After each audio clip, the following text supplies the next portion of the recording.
नमस्कार दोस्तों आज मेरे एक मित्र ने मुझसे प्रश्न किया कि हमारी आत्मा का शरीर में कहाँ पर निवास है। आत्मा शरीर में कहाँ रहती है। ये बहुत से लोगों में कन्फ्यूजन है और ये बहुत बड़ा कन्फ्यूजन है। कुछ लोग कहते हैं कि आत्मा त्रिकुटी में रहती है, जो हमारे दोनों आँखों के बीच में, भौहों के बीच में जो स्थान है उसके पीछे हमारी रीढ़ की हड्डी में, जो हमारा स्पाइनल कोड है उसके पीछे एक स्थान होता है, उसको त्रिकुटी बोलते हैं। कुछ लोग कहते हैं त्रिकुटी में रहती है, कुछ लोग कहते हैं सहस्त्रार चक्र में रहती है, कुछ लोग कहते हैं हृदय चक्र में रहती है।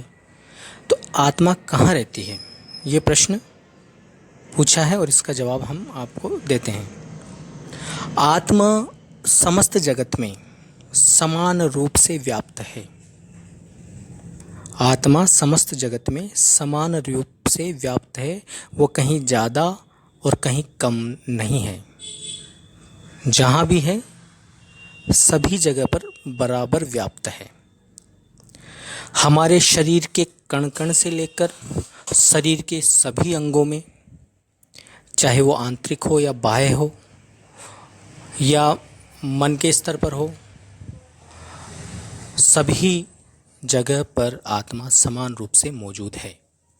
लेकिन प्रश्न ये उठता है कि हमारी चेतना, जब हम कहीं ध्यान लगाते हैं तो हमको महसूस होता है, कभी महसूस होता है कि हृदय में सेंसिटिविटी बढ़ती है, कभी महसूस होता है कि हमारे त्रिकुटी में सेंसिटिविटी बढ़ती है। तो ये आत्मा है कहाँ? तो वो जो सेंसिटिविटी उठती है हमारे अंदर, इन चक्रों में या इन अंगों में, स्पेशली जब चक्रों में सेंसिटिविटी उठती है तो उन चक्रों से संबंधित अंगों में भी सेंसिटिविटी उठती है, संवेदना उठती है। असल में वो संवेदना मन की है, न कि आत्मा की। वो जो संवेदनाएं उठती हैं, क्योंकि सभी चक्रों में अलग अलग इंटेंसिटी के साथ, अलग अलग वेग के साथ मन ही मौजूद है। आत्मा का कोई वेग नहीं होता। इसलिए आत्मा समरस, समान रूप से सभी अंगों में मौजूद है, सभी कण कण में मौजूद है। शरीर के अंदर, शरीर की सतह पर और शरीर के बाहर समरूप से मौजूद है आत्मा।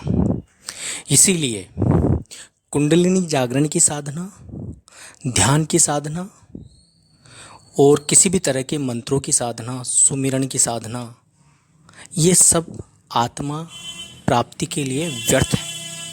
ये सब की सब साधनाएं मन की साधनाएं हैं।